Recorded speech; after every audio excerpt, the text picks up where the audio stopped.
अगर आप भी ईपीएफओ के मेंबर्स हैं तो जरूर देखिएगा। यह जानकारी आपके लिए बहुत ही महत्वपूर्ण होने जा रही है। देखिए, ईपीएस 19 पेंशन के बारे में सभी पेंशन लाभार्थी जानते हैं, लेकिन हम जिन 7 बड़ी पेंशन के बारे में आपको जानकर देने जा रहे हैं, उन पेंशनों के बारे में सभी मेंबर्स नहीं जानते हैं। तो हम आपको इस वीडियो के माध्यम से वह 7 बड़ी पेंशन बताने जा रहे हैं जिनका फायदा एक साथ जो ईपीएफओ के मेंबर्स हैं वह ले सकते हैं। अब एक-एक पेंशन के बारे में आपको बताया जाएगा, कौन-कौन सी पेंशन है उनके नाम बताए जाएंगे और उन पेंशनों के बारे में जानकारी भी आपको दी जाएगी। जिन पेंशनों के बारे में हम आपको बताने जा रहे हैं, उन पेंशन से लाभार्थी 1,000 रुपए से लेकर 10,000 रुपए तक पेंशन का लाभ ले सकते हैं। ठीक है? आप सभी जानते हैं कि 10 साल तक इसमें फंड जमा करना होता है, लेकिन कुछ पेंशन ऐसी हैं कि अगर आपने 10 साल तक फंड भी जमा ना किया हो, तब भी आप पेंशन पाने के हकदार होते हैं। तो तमाम जानकारी देंगे, बस बने रहेगा हमारे साथ, अंत तक वीडियो को देखते रहेगा। किस पेंशन में कितना लाभ मिलेगा वह भी आप जान पाएंगे। बस वीडियो शुरू करने से पहले आपसे एक छोटा सा निवेदन है कि अगर आपने अभी तक वीडियो को लाइक नहीं किया है तो वीडियो को अभी आप लाइक कर दीजिए और ज़्यादा से ज़्यादा वीडियो को शेयर भी कर दीजिएगा। तो चलिए वीडियो को शुरू करते हैं और आपको तमाम जानकारी देते हैं। देखिए, अगर आप 10 साल तक ईपीएफओ में अपना कंट्रीब्यूशन करते हैं, फंड जमा करते हैं, तो रिटायरमेंट के बाद आप अपनी आप जो पेंशन है, पेंशन पाने के हकदार होते हैं। अगर आप 10 साल से यानी कि 10 साल तक फंड जमा नहीं करते हैं, आपने 9 साल या फिर 8 साल में फंड जमा करना बंद कर दिया है, तो आपकी पेंशन आपको नहीं मिलेगी।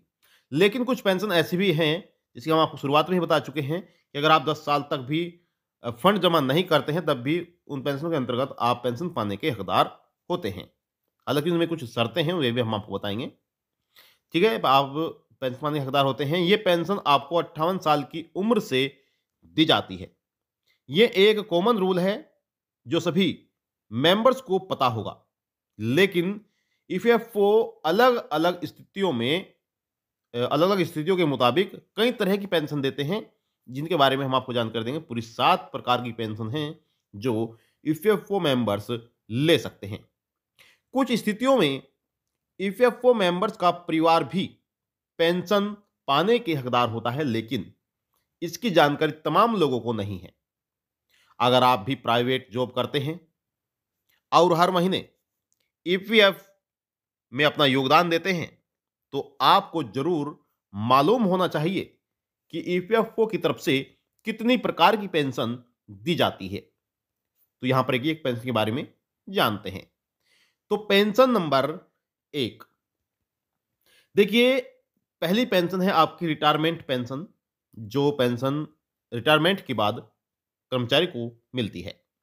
अब रिटायरमेंट पेंशन वो पेंशन है जो आपको 58 साल के होने के बाद ईपीएफओ की तरफ से दी जाती है।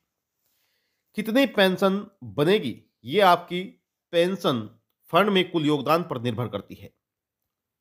आप चाहें तो 58 साल के बाद 60 साल तक पेंशन के लिए क्लेम कर सकते हैं। ऐसे में ईपीएफओ मेंबर्स को हर साल 4% के पेंशन बढ़ाकर दी जाती है। अब पेंशन नंबर 2, अब देखिए पेंशन नंबर 2 में क्या है कि यहां पर जो पेंशन है वह आपकी अर्ली पेंशन है। आमतौर पर ईपीएफओ 58 साल की उम्र से पेंशन देता है, लेकिन अगर कोई मेंबर पेंशन का हकदार है और 58 की उम्र से पहले ही पेंशन पाना चाहता है, तो 50 साल की उम्र के बाद क्लेम कर सकता है। ईपीएफओ ने अर्ली पेंशन का प्रावधान भी किया हुआ है। हालांकि अर्ली पेंशन में ईपीएफओ मेंबर्स को हर साल 4% पेंशन जो पेंशन है वह घटाकर दी जाएगी। रिटायरमेंट पेंशन जो है वह 4% बढ़ाकर दी जाएगी, लेकिन अर्ली पेंशन के अंतर्गत यहां पर बताया गया है कि अगर आप 50 साल की उम्र के बाद क्लेम करते हैं, तो अर्ली पेंशन में यह प्रावधान है कि आपको मेंबर्स को हर साल 4% पेंशन जो है घटाकर दी जाती है। इसका मतलब है कि दोस्तों देखिए, मान लीजिए कि अगर आपकी उम्र 18 साल है 18 साल पर 10,000 रुपये पेंशन मिलनी है तो 57 साल की उम्र पर क्लेम करने पर आपको 4% पेंशन घटा कर दी जाएगी, यानी कि 9,600 रुपये आपको पेंशन मिलेगी। और 56 साल की उम्र पर 8% घटाकर यानी 9200 रुपये, 9,200 रुपये पेंशन आपको मिलेगी। अब तीसरी पेंशन है आपकी विधवा पेंशन, बाल पेंशन।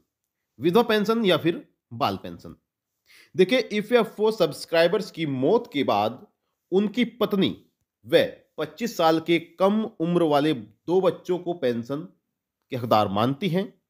तीसरा बच्चा भी पेंशन का हकदार है, वह कैसे, उसके बारे में जानते हैं। देखिए, पहले बच्चे की पेंशन 25 की उम्र पर जब बंद हो जाएगी तब तीसरे बच्चे की शुरू हो जाएगी। यानी कि मान लीजिए 2 बच्चों को पेंशन दी जा रही है, ठीक है, और पहले 3 बच्चे परिवार में हैं और 2 बच्चों को पेंशन के यहाँ पर बताया गया है। तो पहले बच्चे की अगर उम्र 25 साल हो जाती है और फिर 25 साल की उम्र में उनकी पेंशन बंद कर जाती है, उसके बाद तीसरे बच्चे की जो पेंशन है वह शुरू कर दी जाती है। ईपीएफओ सब्सक्राइबर्स मृत्यु की स्थिति में भी पेंशन का 10 साल का जो नियम है उसमें लागू नहीं है। यानी कि ईपीएफओ सब्सक्राइबर्स मृत्यु की स्थिति में भी पेंशन का 10 साल का जो नियम है वह लागू नहीं है। अगर किसी सब्सक्राइबर्स की 1 साल भी योगदान दिया है, किसी सब्सक्राइबर ने 1 साल भी योगदान दिया है, तो उनकी मौत होने पर उनकी विधवा और उनके जो बच्चे हैं वह पेंशन पाने के हकदार माने जाते हैं। अब पेंशन नंबर 4 यानी कि विकलांग पेंशन। अब यह पेंशन किस प्रकार से है, देखिए जो केंद्रीय कर्मचारी हैं उन्हें भी सरकार यह पेंशन देती है। हालांकि आपको बताना चाहेंगे कि यह पेंशन जो है यह कुछ इस प्रकार से है। देखिए, अगर सर्विस के दौरान अस्थायी या स्थायी रूप से विकलांग होने पर यह पेंशन दी जाती है। इनकी अगर सर्विस पर कर्मचारी है और वह अस्थायी विकलांग या फिर अस्थायी विकलांग सर्विस पर हो जाते हैं तो उसके लिए उम्र और 10 साल का जो फंड का नियम बनाया गया है उसमें यह मान्य नहीं है। जी हाँ, अगर मान लीजिए यहाँ पर कोई कर्मचारी अस्थायी रूप से या फिर अस्थायी रूप से विकलांग हो जाता है और उन्होंने 2 साल ही, जी हाँ 2 साल ही फंड जमा किया है तो वह पेंशन पाने के हकदार होंगे। हालांकि नियम यह है कि 10 साल तक फंड जमा करना पड़ेगा, उसके बाद ही पेंशन मिलेगी। लेकिन अगर कोई सर्विस पर ही विकलांग हो जाता है और उन्होंने 2 साल भी पेंशन में फंड जमा किया है तो यह नियम नहीं है कि उन्हें 10 साल तक ही फंड जमा करना होगा। 2 साल भी उन्होंने पेंशन के लिए फंड जमा किया है तो वह पेंशन पाने के हकदार होंगे।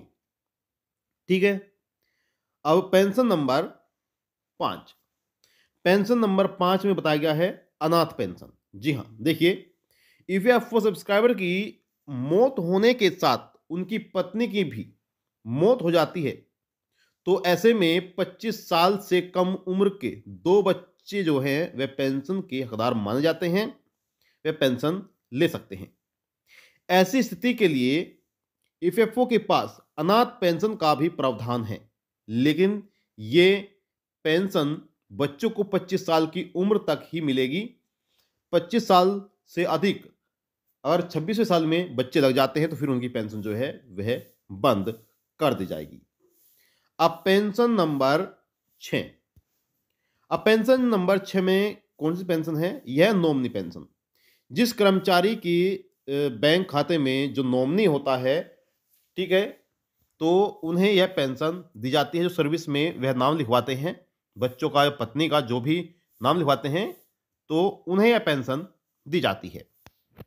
देखिए ईपीएफओ सदस्य का कोई भी जीवन साथी हो या फिर यानी कि जीवन साथी या फिर बच्चे ना हो, ऐसी स्थिति में ईपीएफओ मेंबर्स की मृत्यु होने पर उनके द्वारा बनाए गए नॉमिनी को, जो नॉमिनी होते हैं, उन्हें पेंशन मिलती है।